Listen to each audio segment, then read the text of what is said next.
हिमाल पहाड र तराईको मिश्रित भूमि नेपाल प्राकृतिक एवं सांस्कृतिक विशेषताहरूको कारण विश्व परिदृश्यमा सुन्दर अनि शान्त मुलुकको रूपमा परिचित छ।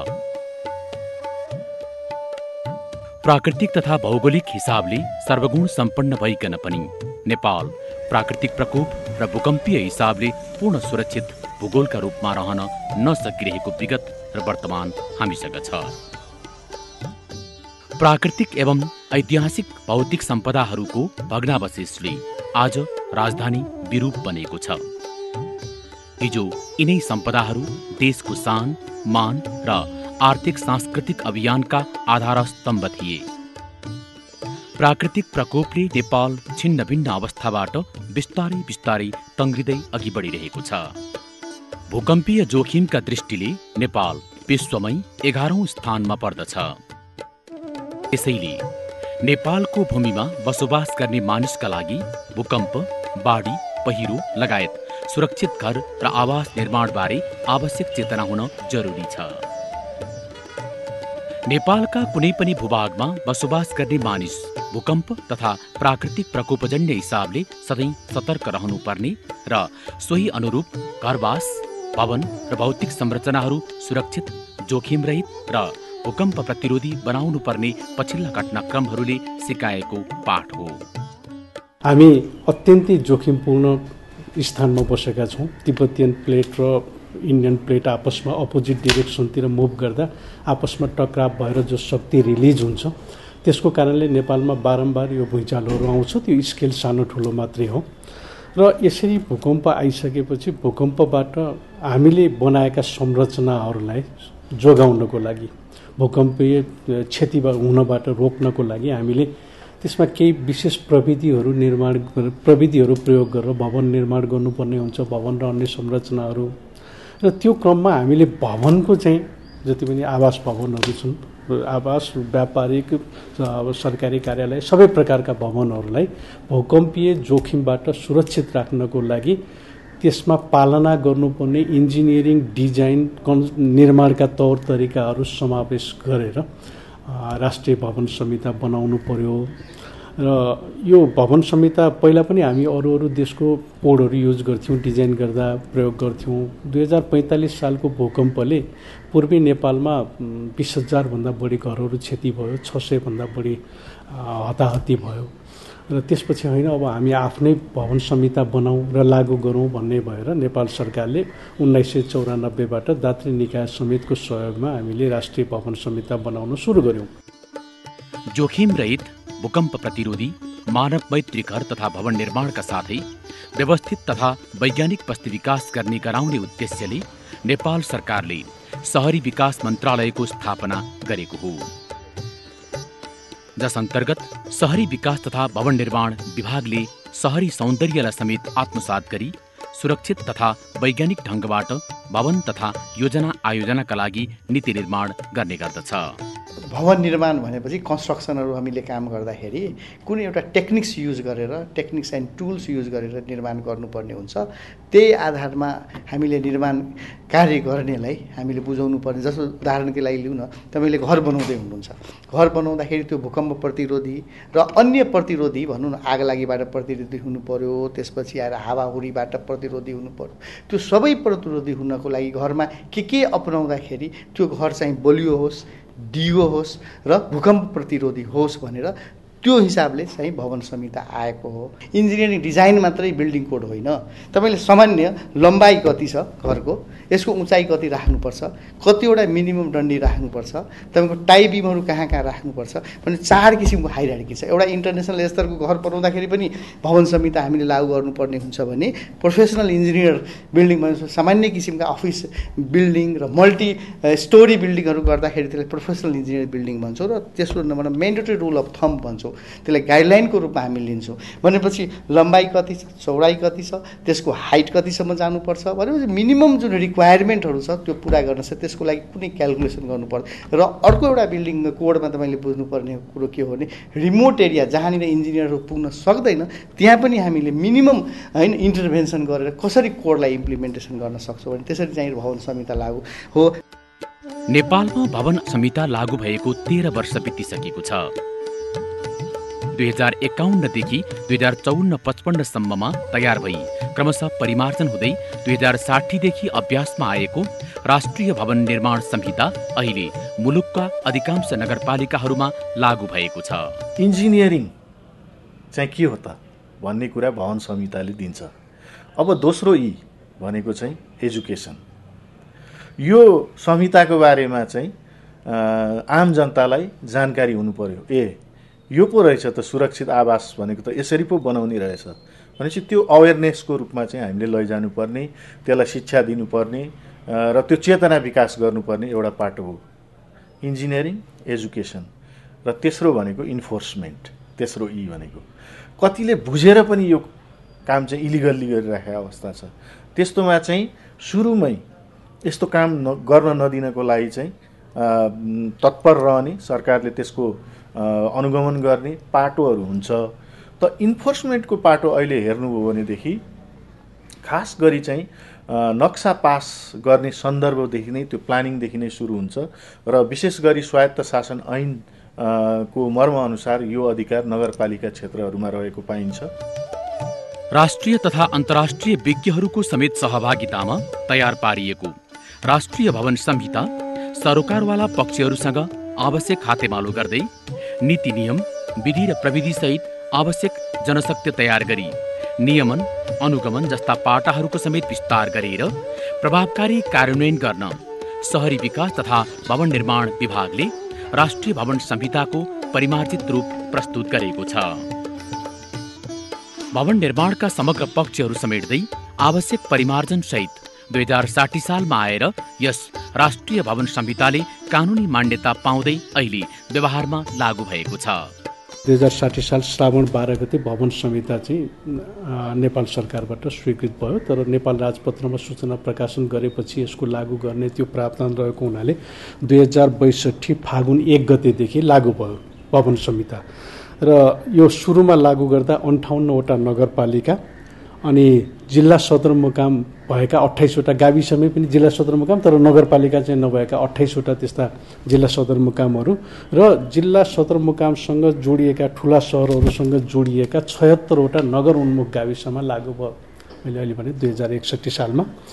अहिले चाहिँ हामीले यो 217वटा नगरपालिका थप्ने क्रममा यसको सङ्ख्या बढाएको छ। 217वटा नगरपालिका र 1000 भन्दा बढी घरधुरी भएका गाविसहरूमा पनि यो भवन संहिता अनिवार्य रूपले लागू गर्नुपर्ने भनेर लगाएका छौँ।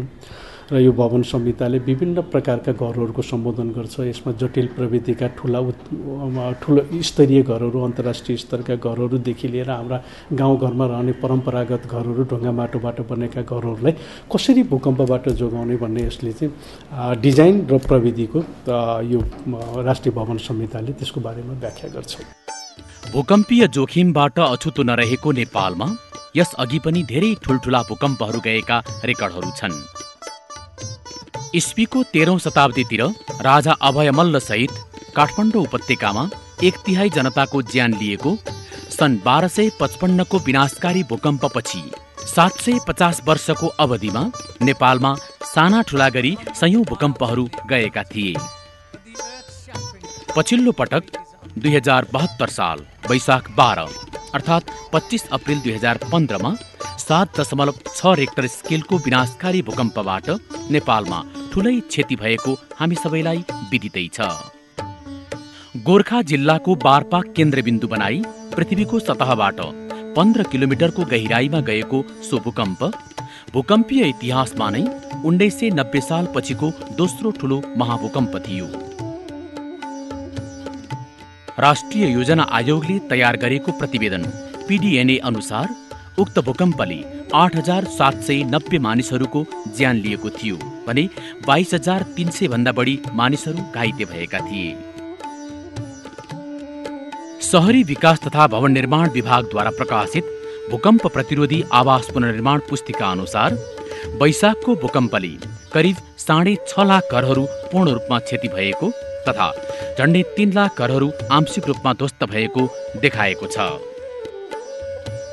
2072 साल वैशाखको भूकम्प हामी बाँचेको समयको अत्यन्तै कहालीलाग्दो इतिहास, पीडादायी वर्तमान र भविष्यका लागि महत्त्वपूर्ण पाठ बन्न पुगेको छ। भत्किएका यी संरचनाहरूको निर्माण अब कसरी होला? कुन विधि, कुन नियमभित्र रही बनाएमा मात्र मानव मैत्री संरचनाहरू बन्लान्?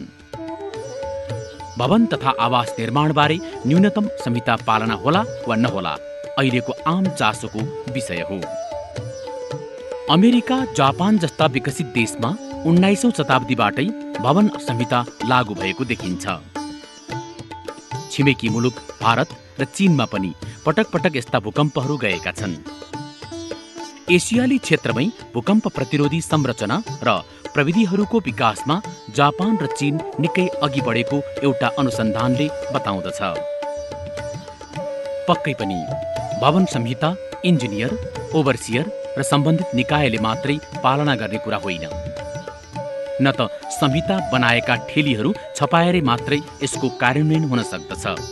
सिकर्मी, डकर्मी, निर्माण व्यवसायी र घरधनीहरू पनि सबै जिम्मेवार बन्नु पर्दछ। जति पनि अहिले घर निर्माण भइरहेछ अथवा पुनर्निर्माण भइरहेछ तिनीहरू चाहिँ भूकम्प प्रतिरोधी एवं भवन आचार संहिता अनुसारको पूर्ण रूपमा पालना गरेर मात्रै घर बनाऊ भन्ने म सबैलाई अनुरोध गर्न चाहन्छु। भवन र भौतिक संरचना निर्माणमा निर्माण व्यवसायीहरूले आफ्नो दायित्व पालना गर्नुपर्दछ। निर्माण व्यवसायीहरूले आफ्नो दायित्व पालना गरेमा भवन संहितासँग जोडिएर गरिनुपर्ने कार्यहरू सजिलैसँग सम्पन्न हुन सक्ने निश्चित हुन्छ। हामीले जति पनि निर्माण काम गर्छौँ भवन सम्बन्धी कामहरूमा त्यो चाहिने भवनको चाहिने संहिताभित्रै रहेर हामीले काम गर्नुपर्छ। तर मलाई अहिले किन सान्दर्भिक लाग्छ भने यो भवन संहिता धेरै पहिलादेखि लागू भए पनि जब यो चाहिने अहिले गएको वैशाख 12 गते भूकम्प गयो त्यसपछि यसको बढी महत्त्व चाहिने अहिले बढेर गएको छ। यसमा चाहिने हामीले धेरै पहिलादेखि नै भवन संहिताको कोड अन्तर्गत यहाँका सबै निर्माण कार्य हुनुपर्छ। प्राइभेट बिल्डिङहरू चाहिने एउटा चाहिने नगरपालिकाबाट एउटा नक्सा पास गरेर चाहिने नक्सा एउटा पास हुन्छ, एक्चुअल चाहिने फिल्डमा काम गर्दाखेरि अर्कै किसिमको भवन बनिरहेका हुन्छन्। यसलाई कडाइका साथ लागू गर्नुपर्छ। यो लागू गरिएन भने भोलि भुइँचालो जस्ता डिजास्टर आयो भनेपछि यसको इफेक्ट त्यो बेलामा देखिन्छ भनेर निर्माण व्यवसायी महासङ्घले भवन कोड पहिलादेखि लागू हुनुपर्छ भन्नेको अर्थ नै यो निर्माण व्यवसायीसँग आपसमा एकदमै चाहिँ रिलेटेड शब्द हो। त्यही भएर चाहिँ नि यहाँहरूलाई चाहिँ म यति मात्र के भन्न चाहन्छु भने निर्माणका सम्पूर्ण कामहरू भवनको सम्पूर्ण कोडभित्र बन्नुपर्छ। विशेष गरेर विदेशमा त यसमा अति कडाइ हुन्छ, तर हामीका चाहिँ नि जति हुनुपर्ने हो त्यो भइरहेको छैन। यसमा सम्बन्धित निकायले कडाइका साथ पालना गर्नलाई लगाउनुपर्छ।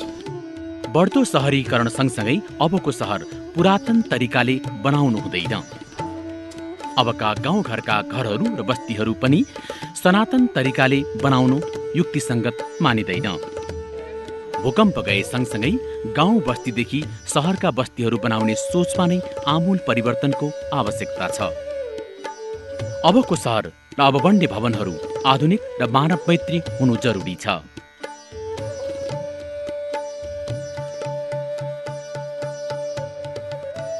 राष्ट्रिय भवन संहिता अनुसार आवासीय भवन निर्माण गर्न 250 वर्ग मिटरसम्म क्षेत्रफलको जमिनलाई 70% र त्यसभन्दा माथिको जमिनलाई 60% उपभोग गर्न स्वीकृति प्रदान गर्ने उल्लेख छ।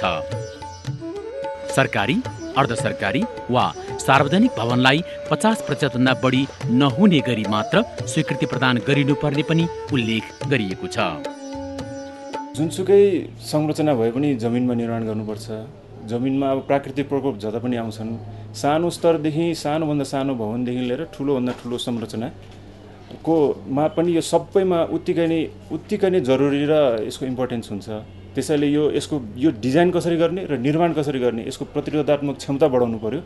त्यो हिसाबले चाहिँ हामीले के गर्नुपर्छ, डिजाइन गर्दा के गर्नुपर्छ, अनि निर्माण गर्दा के कस्ता विधिहरू अपनाउनुपर्छ, अर्थक्वेक रेजिस्टेन्ट फिचरहरू के हुनुपर्छ, त्यस्ता कुराहरू चाहिँ इन्कर्पोरेट गर्नुपर्छ। र मान्छेले चाहिँ यो चाहिँ यसमा लगाउने उसमा नलाउने भन्दा पनि भवन निर्माण गर्ने जति पनि भवनहरू हुन्छन् साना ठुला सबैमा यो उत्तिकै महत्त्वपूर्ण भएकोले सबैमा हामीले इम्प्लिमेन्ट गर्न जरुरी छ। यो भवन निर्माण संहिताले वास्तवमा यो स्ट्रक्चरल सेफ्टी मात्र होइन, अरू फर्महरूमा पनि यसले एउटा गाइडेन्सको रूपमा चाहिँ काम दिएको छ। यसले चाहिँ अब यो आर्किटेक्चरलदेखि लिएर इलेक्ट्रिकल, स्यानिटरी तथा विभिन्न अब यो पूर्वाधारसँग सम्बन्धित कुराहरूलाई डिजाइनले कसरी समेट्ने भन्ने कुरा यो भवन निर्माण संहिताले दिए हुनाले यो भवन निर्माण संहितालाई चाहिँ पालना गरेपछि यसले चाहिँ एउटा एकरूपता पनि कायम गर्छ, एउटा चाहिँ सेफ्टीको कुराहरू ल्याउँछ, एउटा चाहिँ अब त्यो न्यूनतम जुन मापदण्ड नेपाल सरकारले तय गरेको छ त्यो मापदण्ड चाहिँ पुरा भएपछि त्यो अब त्यसले चाहिँ एउटा जे सोचेर चाहिँ अब त्यो संहिताले जे चाहिँ जुन कुरालाई एड्रेस गर्न खोजेको छ त्यो कुरा चाहिँ हामीले पाउँछौँ। सरकारले भवन निर्माण सम्बन्धी आधारभूत निर्माण मापदण्डलाई समेट्दै बस्ती विकास, सहरी योजना तथा भवन निर्माण सम्बन्धी आधारभूत निर्माण मापदण्ड 2072 अगाडि सारेको छ। राष्ट्रिय भवन निर्माण संहिता पालना गर्नु भनेको उचित ठहरिएको जमिनमा प्रक्रियागत दायित्व पूरा गर्नु नै संहिता अर्थात् भवन बनाउने कानूनको पालना गर्नु हो। सामान्य डिजाइन, फलाम, कंक्रिट र गुणस्तरको परिवर्तन गराउनु हो। त्यसमा स्ट्रक्चरल तथा आर्किटेक्चरल तत्त्वहरूलाई पनि क्रमबद्ध र उचित तरिकाले समावेश गर्नु मात्र हो। शहरी विकास तथा भवन निर्माण विभाग मन्त्रालय भनेको त इम्प्लिमेन्टिङ एजेन्सी त होइन, यो भनेको पोलिसी डिसिजन गर्ने हो र नगरपालिकाले इम्प्लिमेन्ट गर्नु पर्यो। अब नगरपालिकासँग रिसोर्सको कमी खालि फाइनेन्सियल मात्रै होइन, त्यसमा टेक्निकल क्यापाबिलिटिजका कुराहरू पनि हुन्छ र हाम्रो जुन अहिले नगरपालिकाहरू गठन भएका छन् नि, थुप्रै नगरपालिका ग्रामीण चरित्र बोकेका नगरपालिकाहरू छन्। त्यो चाहिँ 2055 स्थानीय स्वयंशासन ऐन 2055ले त्यो नगरपालिका हुनको लागि दुईटा मात्रै क्राइटेरिया, एउटा चाहिँ जनसङ्ख्या, तराईको केसमा 20,000 र पहाडको र हिमालयको केसमा 10,000 जनसङ्ख्या र सामान्य तपाईँको त्यो मिनिमम इन्फ्रास्ट्रक्चर भयो भने नगरपालिका हुने, त्यो ऐन 2055 को र अहिले लागू भइरहेको छ। त्यसमा मेरो घोर आपत्ति पनि मैले पटक पटक व्यक्त गरिरहेको छु। नगरपालिका गठन गर्नै हुँदैन। तर उहाँहरूको राय कस्तो छ भने नि, स्थानीय विकास मन्त्रालयको राय कस्तो छ, नगरपालिका घोषणा गर्ने अनि सहर बसाल्ने भनेर। सहर त अब खाली ठाउँ त छ, त खाली ठाउँमा तपाईँले व्यवस्थित योजना एउटा सहर राम्रो बनाउन सक्नुहुन्छ, बिल्डिङ कोड इम्प्लिमेन्ट। तर त्यो कस्तो छ भने मैले त्यसलाई सैद्धान्तिक रूपमा मात्रै लिएर भइरहेकोमा तपाईँ सुधार गर्न सक्नुहुन्न र नयाँ थप्दै गएर यसलाई ठिक छ एउटा बजार केन्द्रको रूपमा डेभलप गरौँ, एउटा साना सहरको रूपमा डेभलप गरौँ, नगरपालिकाको रूपमा डेभलप गरिरहेको अवस्थाले गर्दाखेरि टोटल्ली तपाईँको बिल्डिङ कोड इम्प्लिमेन्टेसन नभएको अवस्था।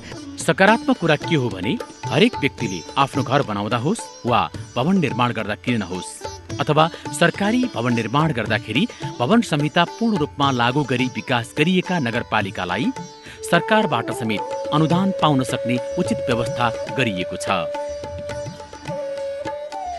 नेपालमा सबैभन्दा पहिले ललितपुर उपमहानगरपालिकाले भवन संहिता लागू गरेको हो। त्यसपछि क्रमिक रूपमा तराङ, पोखरा लगायत सहरहरू भवन संहिता पालना गर्दै अघि बढिरहेका छन्। यो चाहिँ कोर एरिया र बाहिर चाहिँ अलिकति त्यस्तै किसिमको एरियामा यो क्षेत्रफलहरू थिए र यहाँ चाहिँ नि भूकम्प जोखिम क्षेत्र, काठमाडौँ उपत्यका पनि भूकम्पको जोखिम क्षेत्र भनेर पहिलेदेखि विज्ञहरूले भन्दै आइरहेको ठाउँ हो र यहाँ चाहिँ आचार संहिता लगाउनु पर्छ, यहाँ घरहरू चाहिँ अलिकति बलिया निर्माण हुन् भनेर नगरपालिकाले अरू कुनै पनि नगरपालिकामा लागू नहुँदाखेरि यहाँ चाहिँ एकदम इनिसिएटिभ लिएर अलिकति अध्ययनको आधारमा यहाँ सबभन्दा पहिलो नगरपालिका हो आचार संहिता लगाउने।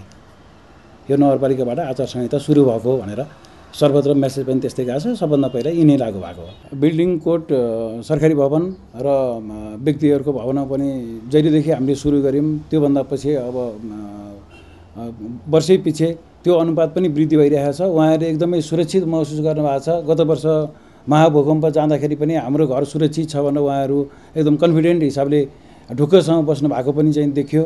हुन त भूकम्प कत्रो आउँछ, के आउँछ, कुन कुन चाहिँ डिस्टर्ब हुन्छ भन्ने कुरामा त त्यस्तो उ थिएन। तैपनि यो घरमा चाहिँ भूकम्प सुरक्षित छ भन्ने उहाँहरूलाई लाग्यो र कतिपय घरहरूमा, पुराना घरहरूमा रेक्टिफिकेसनका कामहरू पनि चाहिँ यहाँ भएका थिए।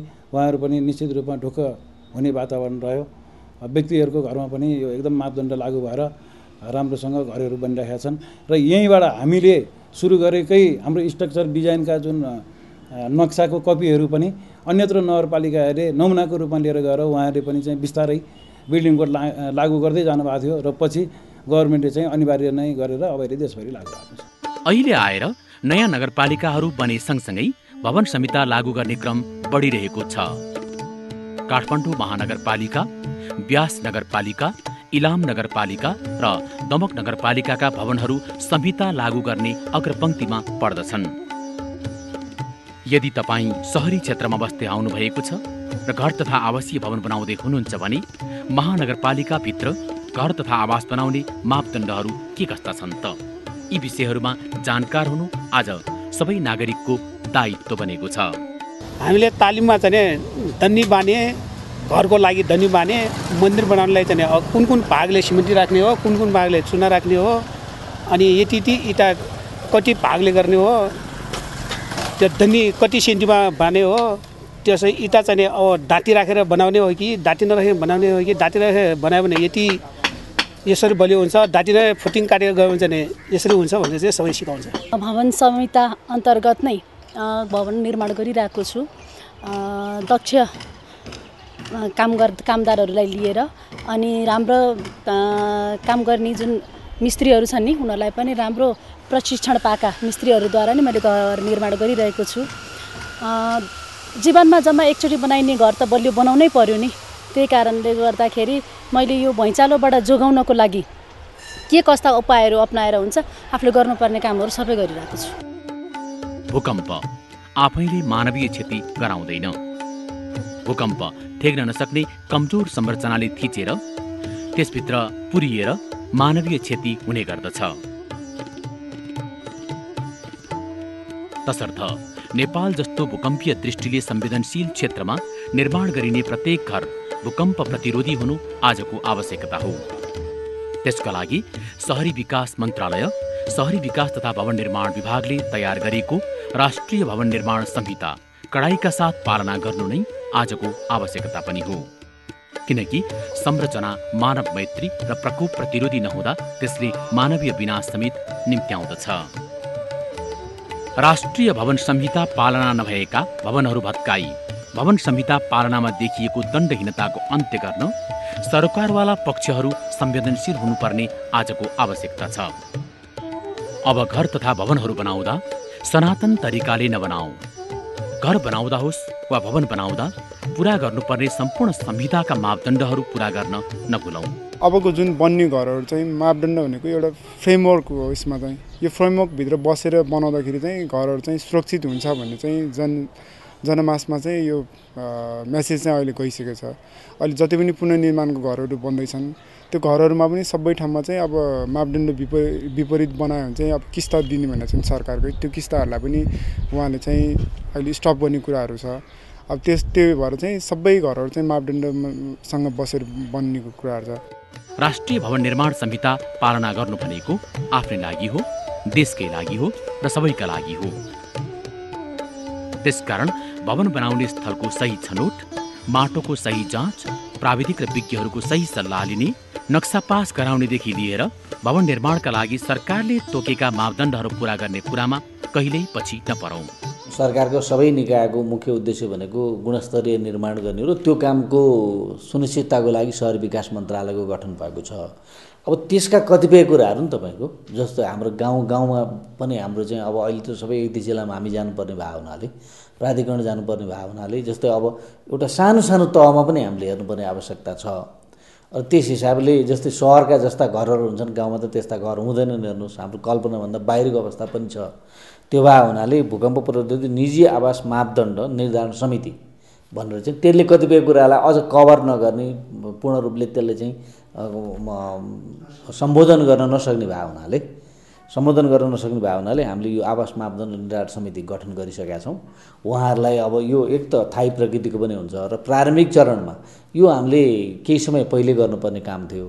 तर हामी यो आवास अनुदानलाई चाँडैभन्दा चाँडै जिल्लामा पठाउने काममा बढी क्रियाशील भएको हुनाले यो गठन चाहिँ ढिला भएको छ। तथापि हाम्रा चाहिँ विज्ञ सदस्य र सम्बन्धित मन्त्रालयका सरकार राख्ने अधिकारीहरूको बिचमा यो छलफल भइरहेको छ। यसले एउटा चाहिँ हामीलाई सुझाव दिन्छ। त्यो सुझाव चाहिँ तपाईँको हाम्रो कार्यकारी समितिमा गएर चाहिँ कानुन बन्छ। कार्यकारी समितिले स्वीकारेपछि त्यो कानुन बन्छ र हामी त्यही कुरालाई लागू गराउन चाहिँ प्रयत्नशील हुन्छौँ। र यही यो जुन भूकम्प प्रतिरोधी संरचना कसरी बनाउन सकिन्छ भन्ने सवालमा हामी सरकारका सबै निकायलाई परिचालन गर्न चाहिँ चाहन्छौँ। सही सिप भएका कालीगढ र गुणस्तरीय निर्माण सामग्रीको प्रयोग गरी मानव मैत्री भवनहरू बनाउनु हामी सबैको दायित्व हो। त्यसैले पुनर्निर्माण अभियान सँगसँगै प्रकोप चेतनाको विस्तार लिएर आउनुस् हातेमालो गरौं, राष्ट्रिय भवन निर्माण संहिता पूर्ण रूपमा पालना गरौं।